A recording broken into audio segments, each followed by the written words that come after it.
ہم فزیکلی خاکے تو نہیں بنا رہے ان کے، لیکن ہم اپنی داڑھیوں کو شیو کر کے ٹخنوں سے کپڑا اوپر نہیں رکھتے، ان کی سنتوں کا انکار کرتے ہیں۔ ہم توہین اس طرح سے کر رہے ہیں۔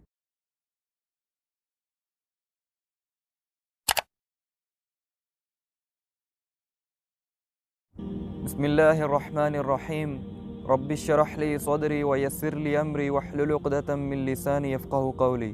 السلام علیکم ورحمۃ اللہ وبرکاتہ۔ آج جس ٹاپک پہ بات کرنے لگے ہیں وہ ہے کہ ہمارا مقصد کیا ہے۔ اللہ تعالیٰ نے ہمیں اس دنیا میں بھیجا کس مقصد کے لیے؟ کوئی تو مقصد تھا جس کے لیے اللہ تعالیٰ نے ہمیں اس دنیا میں بھیجا۔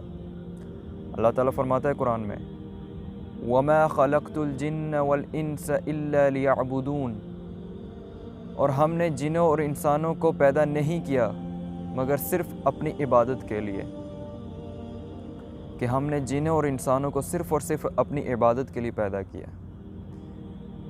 عبادت صرف یہ نہیں کہ نماز، روزہ، زکوٰۃ اور حج، صرف یہ عبادت نہیں ہے۔ ہر کام میں، زندگی کے ہر کام میں بیٹھنا، اٹھنا، کھانا، پینا، دوستوں کے ساتھ ملنا، محفلوں میں، شادی میں، ہر چیز میں ہمیں اللہ کے حکم کو دیکھنا ہے کہ اللہ کا حکم کیا کہتا ہے۔ 24 آور سائیکل ہے یہ۔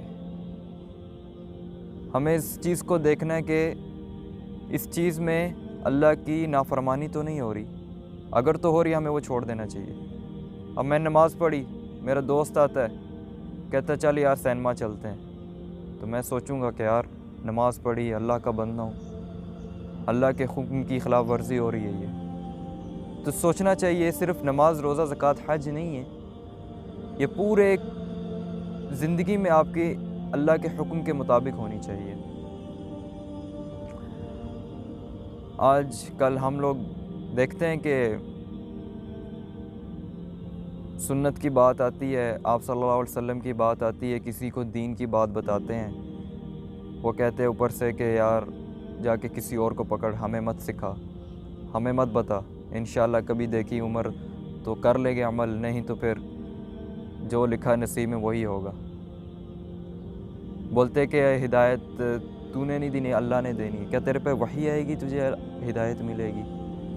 اللہ تعالیٰ ہدایت صرف ان لوگوں کو دیتا ہے جو اس کی تلاش میں ہوتے ہیں، صرف جو اس کی کوشش میں ہوتے ہیں، کہ سیدھی راہ کی کوشش میں ہوتے ہیں کہ ہمیں جو ہے ہدایت ملے، اللہ تعالیٰ ان لوگوں کو دیتا ہے۔ ہمارے والدین کو بڑی اس چیز کی فکر ہوتی ہے کہ ہمارا بچہ جو ہے اعلیٰ سے اعلیٰ تعلیم لے لے، اس کو لنڈن، امریکہ، یورپ میں بھیجتے ہیں، اس کو اچھی سے اچھی تعلیم دیتے ہیں۔ ان کا بس یہی خواب ہوتا ہے کہ ہمارا بچہ جو ہے انجینئر بن جائے، پائلٹ بن جائے، اور جو ہے نا ڈاکٹر بن جائے۔ ہمیں ان کو یہ فکر نہیں ہوتی کہ ہمارا بچہ جو ہے نمازی بن جائے، حافظ بن جائے، مفسر بن جائے، عالم بن جائے، یہ فکر نہیں ہوتی ہے۔ ان لوگوں کو بس یہ فکر ہوتی ہے کہ بس یہ دنیا میں کامیاب ہو جائے، دنیا میں اچھا پیسہ کما لے۔ ہمارا اصل مقصد کیا ہے؟ ہم اس چیز کو بھول چکے ہیں۔ ہمارا جو زندگی کا اصل مقصد کیا ہے وہ ہم اس چیز کو بھول چکے ہیں۔ جو اس دنیا میں اللہ سے راضی ہو گیا، اللہ اس سے راضی ہو گیا، وہ انسان کامیاب ہے۔ قرآن کیا کہتا ہے اس بارے میں؟ قرآن کہتا ہے فَمَن زُحْزِحَ عَنِ النَّارِ وَأُدْخِلَ الْجَنَّةَ فَقَدْ فَازَ، بے شک جو لوگ آگ سے بچا لیے گئے اور جنت میں داخل کر دیے گئے، وہ ہے کامیاب انسان۔ اصل کامیابی یہ ہے۔ بے شک وہ دنیا میں اس کے بعد اچھی دولت، اچھی شہرت، اس کے بعد اچھی جاب نہیں تھی، لیکن اس نے اللہ سے تعلق رکھا، اپنا اللہ کے ساتھ تعلق نہیں چھوڑا، تو اللہ تعالیٰ اس کو جنت میں داخل کر دے گا۔ یہ ہے اصل کامیابی، یہ ہمارا اصل مقصد۔ رسول اللہ صلی اللہ علیہ وسلم نے فرمایا کہ دنیا میں اس طرح رہو جیسے کہ ایک مسافر، ایک چلتا ہوا مسافر۔ تو حضرت عمر کہتے ہیں کہ جب شام ہو جائے تو صبح کے منتظر مت رہو، صبح ہو جائے تو شام کے منتظر مت رہو، اور زندگی کو موت سے پہلے غنیمت جانو۔ ہمیں نہیں پتہ کہ موت کب آ جائے، ہمیں نہیں پتہ کب ہماری آنکھ جو ہے قبر میں کھلے، کسی کو نہیں معلوم۔ اور بس سب سے بھی یہ اللہ پوچھے گا، جتنے بھی والدین ہیں ان سب سے پوچھے گا کہ تو نے اپنے بچے کو کیا سکھایا؟ بس دنیا کی تعلیم دی، دین کا فہم نہیں دیا، دین کی سمجھ ہی نہیں دی۔ آج کل کسی بڑے سے بھی پوچھ لو نا، اسٹوڈنٹ ہوگا، یونیورسٹی اسٹوڈنٹ ہوگا، اس سے پوچھ لو غسل کا طریقہ کیا، اس کو غسل کا طریقہ نہیں پتہ ہوگا۔ دین کبھی سیکھا ہو، دین کی طرف کبھی رغبت ہو تو تبھی پتہ ہو، ورنہ کیسے پتہ چلے گا؟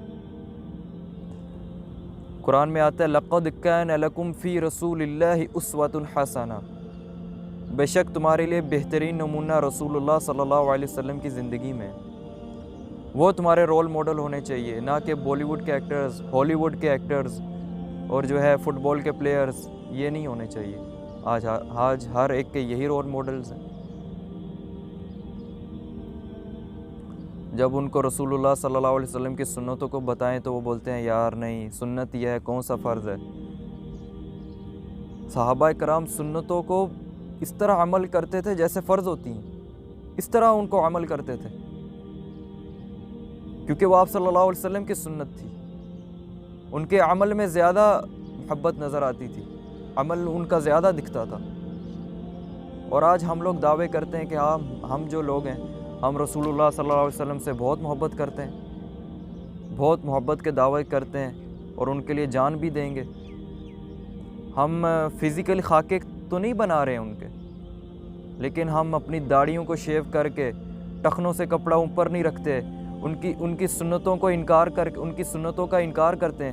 ہم توہین اس طرح سے کر رہے ہیں، ہم خاکے نہیں بنا رہے، ہم توہین اس طرح کر رہے ہیں۔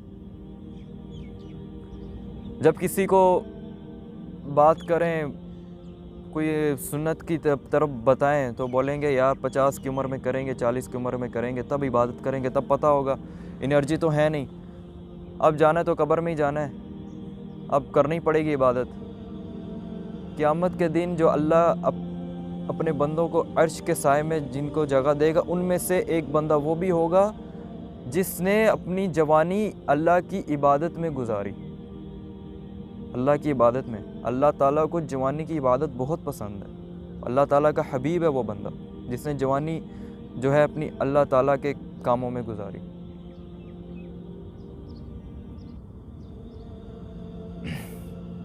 اللہ تعالیٰ سے دعا ہے کہ اللہ تعالیٰ ہم سب کو جو سنا گیا اس پہ عمل کرنے کی توفیق عطا فرمائے، اور آگے لوگوں تک پہنچانے کی توفیق عطا فرمائے۔ السلام علیکم ورحمۃ اللہ وبرکاتہ۔